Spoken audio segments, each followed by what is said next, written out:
তো বন্ধুরা, তোমরা এর আগের ভিডিওতে দেখেছিলে যে আমি ট্রফি কিনে এনেছিলাম। তো গাইস এখন কিন্তু খেলা হচ্ছে আমাদের ওই ট্রফিরই। তো আমি সকালে ট্রফিটা নিতে গেছিলাম গাইস 7টার দিকে। আমাদের কিন্তু খেলা চালু হয়েছে 10টা 11টার দিক থেকে, 10:30টার দিক থেকে গাইস। আর আমাদের কিন্তু খেলা হয়ে গেছে একটা। তো এখন আমি বসে বসে বল করাচ্ছিলাম, কারণ বল করার লোক ছিল না, এই জন্য। আর দেখতে পাচ্ছ guys, এখন কিন্তু ফাইনাল খেলা হচ্ছে। আর গাইস আমরা কিন্তু সেমিতে হেরে গেছি। তো আর কি বলবো গাইস, আমরা কিন্তু গাইস 5 রানের জন্য হেরে গেছি। তো আর কি বলবো গাইস, এখন কিন্তু ফাইনাল খেলা হয়ে গেছে। আর দেখতে পাচ্ছ চ্যাম্পিয়ন হয়েছে আমাদের লইবাড়ির।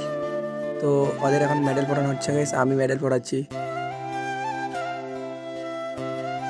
গাইস। এরা কিন্তু অনেকবার চেষ্টা করেছিল, মানে আমাদের এখানে মোটামুটি 3টা খেলা হয়েছে গাইস, 3টা এন্ট্রি ছাড়া হয়েছিল। তো এরা 3বারে ধরেছে, তো 3বারের মধ্যে গাইস 2বার কিন্তু হেরে গেছিলো।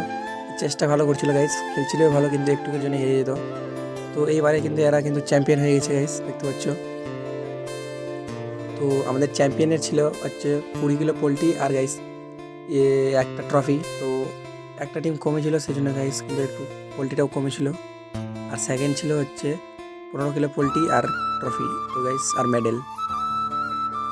তো সেকেন্ডটাও কমেছিল পোলট্রি, কারণ বুঝতে পারছো টিম কমেছে, 7টা টিম হয়েছিল সেই জন্য। আর এদের এখন কিন্তু আমি ট্রফিটা দিয়ে দিচ্ছি। তো ট্রফিটা কেমন লাগছে গাইস অবশ্যই কমেন্ট করে জানাবে। আর চ্যাম্পিয়ন টিমের এটা হচ্ছে ক্যাপ্টেন। তো দেখা হচ্ছে পরের ভিডিওতে, টাটা।